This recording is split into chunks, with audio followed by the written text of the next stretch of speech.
If you follow me on social media, you may know that I've built an application called Tradewrite that's intended for people who work in the trades.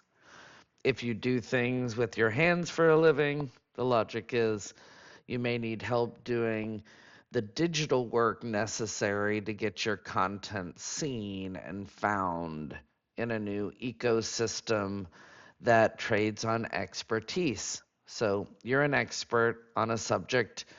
You want to be able to be recognized in the new search engines that are ChatGPT, Gemini, more generative answers related. You need to create a lot of content under topics that are related to your subject matter. And for me, it's AI. For my spouse, an electrician, it's electrical or home services issues.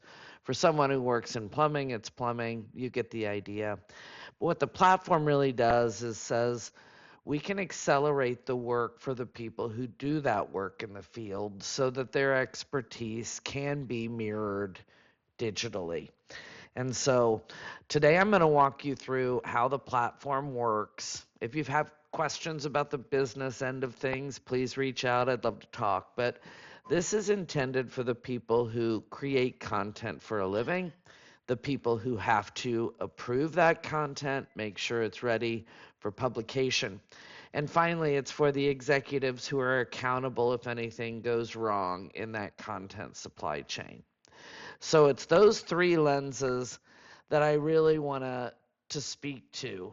And I really just want to start with the notion that content is going to change. And if we're going to create content with generative AI, it certainly should not be published before someone who is a subject matter expert or has expertise, trust, authority, and finally experience to finally vet it, to say it's ready for publication. That's how everyone gets the most mileage out of AI, making sure that it's accurate and that it's right, so that if it's doing work on behalf of your business, that you can feel good about it. So here is Tradewrite. This is, like I said, intended for the people who create content. And it all starts out with a seed term that we're going to investigate for authoring content against. So I am preparing for a workshop on AI in journalism, sports journalism included. So I've got a couple of seed topics here, but let's say I was investigating a new seed topic, AI in political reporting. I'm actually very interested in this as a former political reporter. Okay, so I have my seed term. I could put in a description if I wanted to, an investigation into the impact AI will have on local political coverage. If I were producing this content for a property that I was doing business with, I can assign a publish, and I'm just going to say sound effect digital marketing so that everything's enabled, and I'm going to create my seed term. That anchors this in the database. I am researching this, and everything that I create is going to be tied to this term. So AI and political reporting, and I am going to anchor this in Oklahoma City, Oklahoma. That's where I was a political reporter. And if I'm doing work for anyone in the trades, anyone in manufacturing, anyone in transportation, logistics, or industrial, I want to make sure that I collect all the information from this location that's necessary for my content to be generated in the right way. Climate, rules, utility providers. If I'm doing work for manufacturing, what sort of workforce, what industrial base. So I'm going to go through and I'm going to have AI auto fill in the attributes from this location for each of these industry segments, just so that we've got it anchored in the database and you can see how this all works. So I'm going to be able to go, okay, here's all the utility providers, here's the seasonal nodes, here's the climate. If I'm in manufacturing, here's workforce labor market, rules, regulation, energy profile.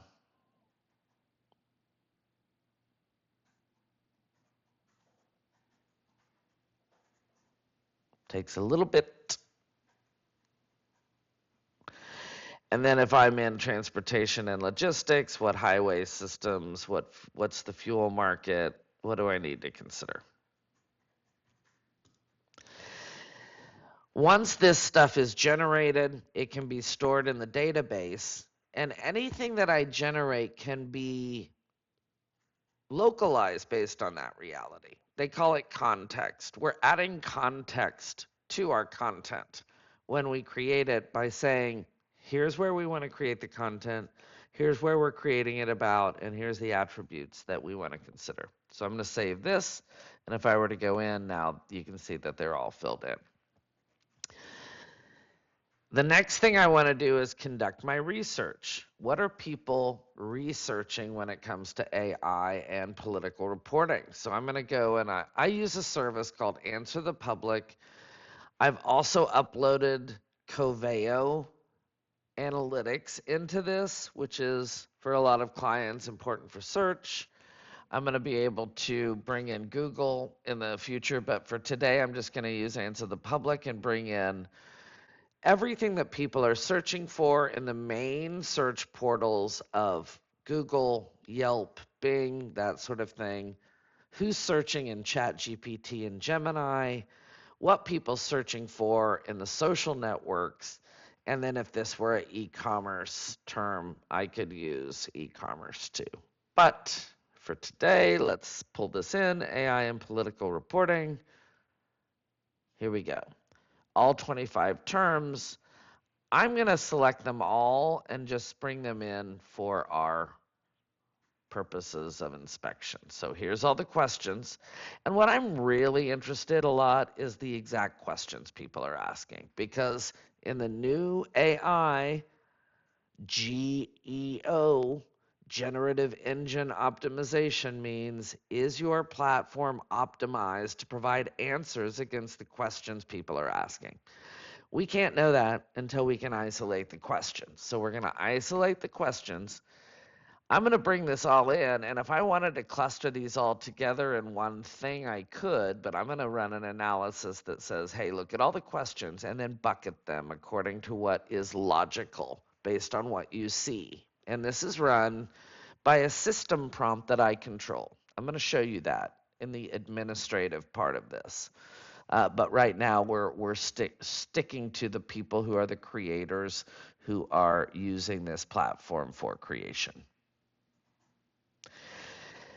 As it analyzes the keywords, you're going to notice a couple of panels up here. One is facts. So what if I have a fact about Oklahoma City I want to add to my data model? I can simply create it and say, okay, here's the population. Or here's the check-in window if I were running an Airbnb. You know, whatever these attributes are, I can set key value pairs and a confidence level to say, okay, these are additional attributes that are stored. But I don't really have anything I want to add to this, so I'll just let it run. Okay, so now it's consolidating all my clusters. It ran the analysis.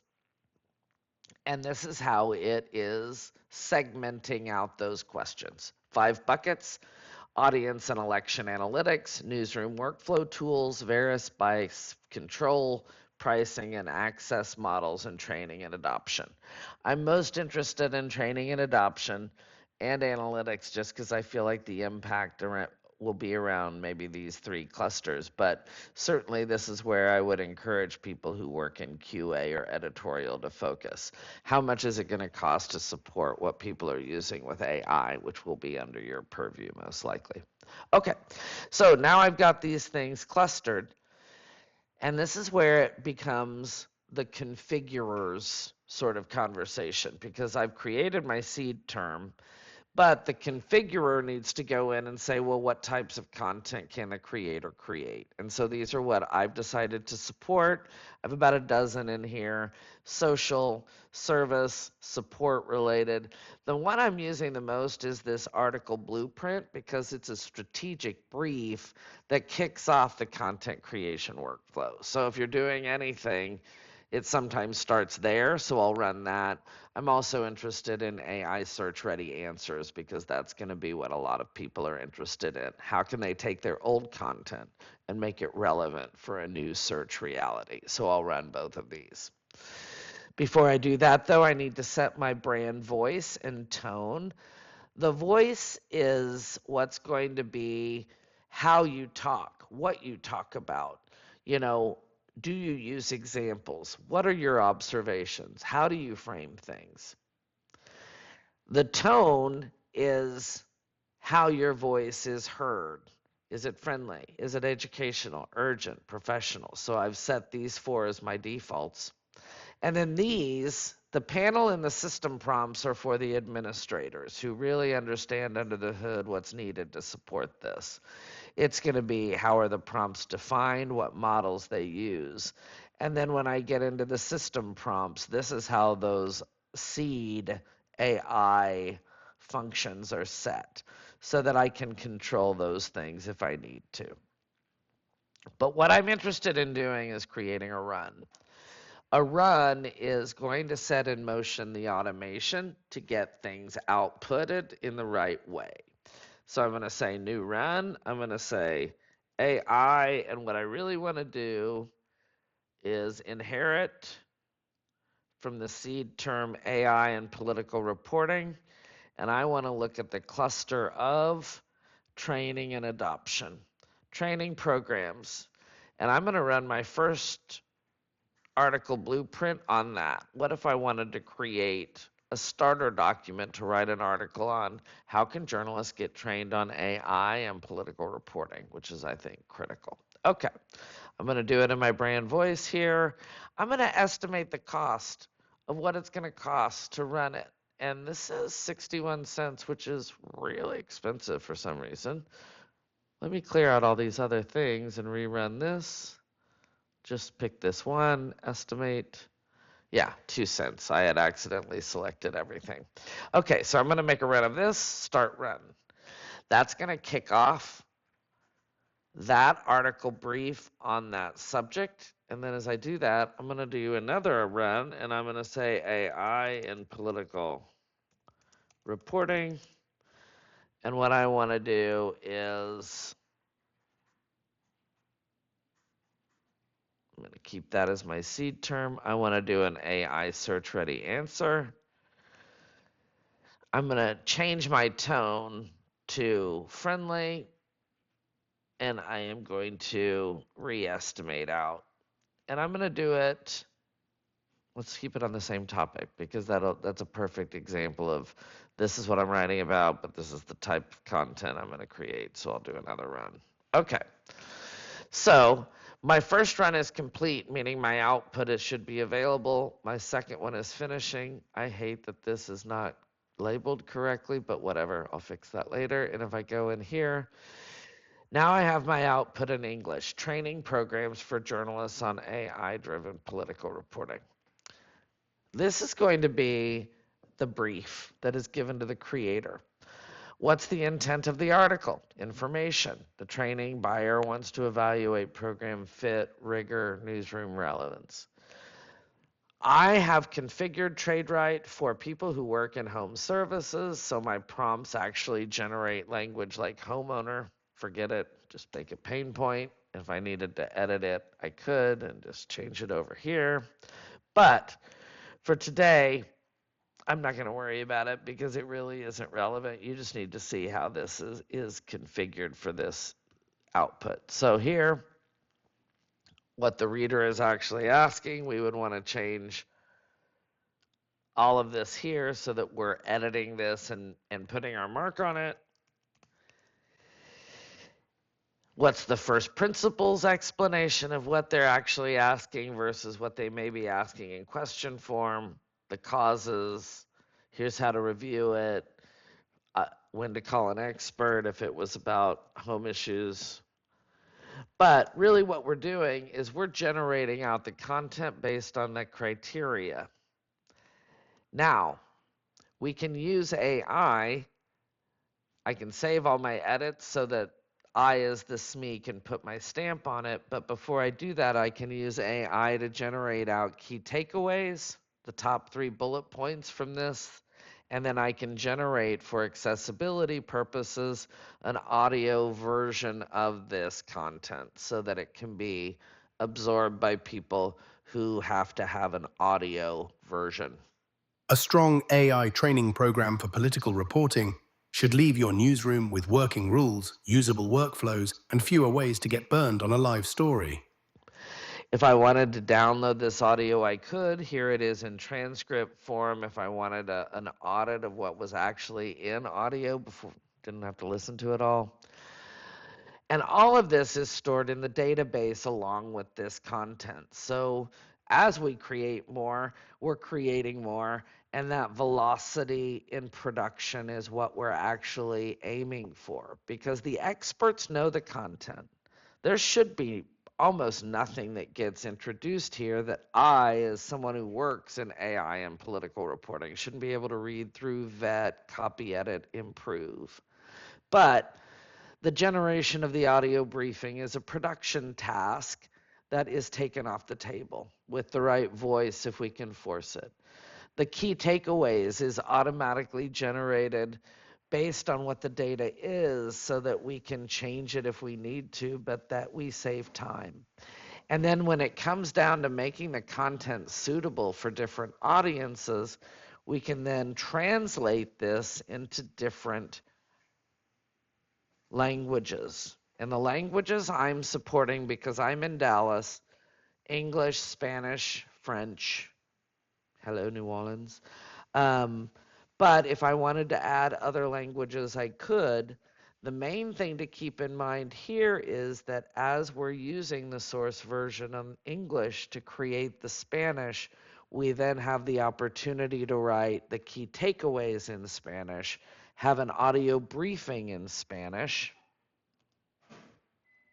and we could do the same thing for French, the other language that we're supporting. So I'm going to do it very quickly so that you can see how it works.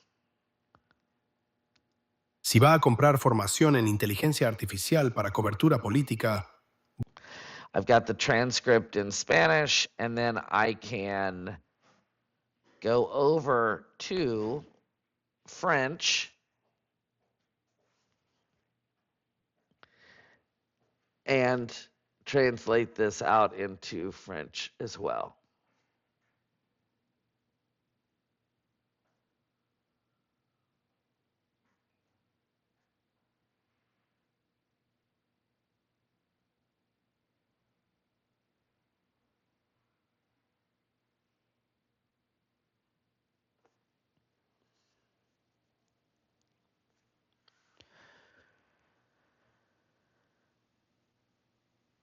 Now, once this generates the French variant, what it will do is create in the output panel different drafts for different language versions. So if I generate a summary and an audio, those will be saved on the French version of the content.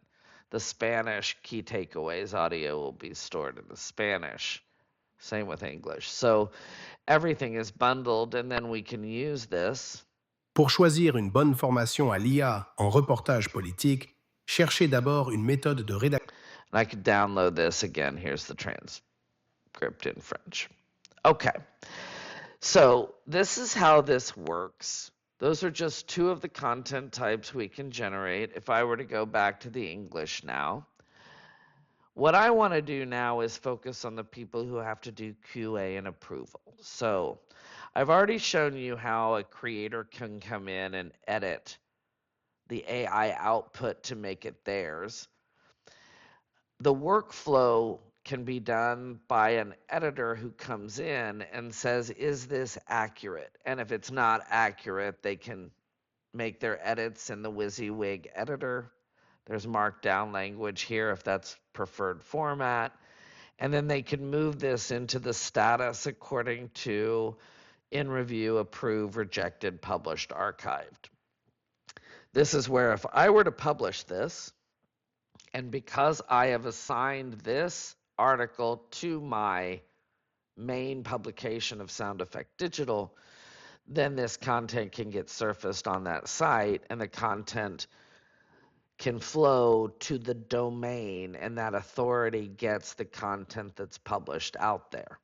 But before I do that, I want to say, is this main content or is this supporting content? And because I'm really researching AI and journalism, political reporting is a version of that. I'm going to say this is a supporting role in my hub and spoke journalism. And if I wanted to stipulate what other published domain or a URL it should be published under, I could. I'm going to go in and I'm going to save this now. That is going to store everything in the database, and it's going to give me a preview link so that we can see it here. Now, you see at the bottom, I have an author set up because I'm assuming that the domain expert in this property is set in the administration panel. I'm writing about AI, so it would be me, but generally I'm using this for the trades. So people in the trades would be the subject matter expert or the person the authoring would go to. If I wanted to go back to my other article, training programs, this is my English version in draft. I'll move that into published. I'm going to generate out everything first. Summary, audio. I'll just keep this in English because save you time. All right, so now I have. If you cover politics, the best AI. I've got everything here. I'm going to go ahead and move this to published. That's going to give me the preview link. I'm going to say this is supporting. So now we have this training programs, key takeaways at the top, language. If I were programming this on the website, I have the MP3 that I could bring in. I haven't added that to the preview, but you get it. It's there in the code to grab. And then I've got a print version of this if I needed to do any sort of auditing or workflow for people. And we can print this. We can also just copy it as rich text, copy it as HTML if there's an external system that requires us to do that.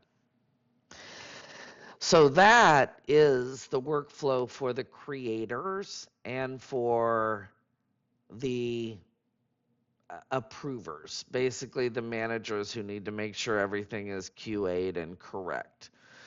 But the administrators, the people who are accountable, need to do things like setting up properties, and this is where you would just set up a property with their domain and their display name in order to anchor things in the system.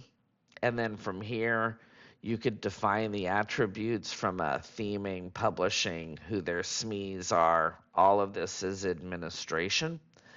And then at this administration level, you can control theming, what keys are created, how the pricing is handled. So all of this is really under the hood stuff. But under those three lenses, content creation, QA, validation of the AI output, and the publishing output that is verifiable due to this chain of custody from beginning to end is really what we're going for. The content is only going to be useful if the expert validates it and it can be published with trust, authority, expertise, and experience behind it. Otherwise, it is just slop and it does not deserve attention. But if you can put your stamp on it, if you can use it as the first iteration of what you would produce that might be great, then you can gain some velocity in your authoring and your publishing and your general content operations. And that is what we're going for. Thanks for listening. Give me a call if you're interested.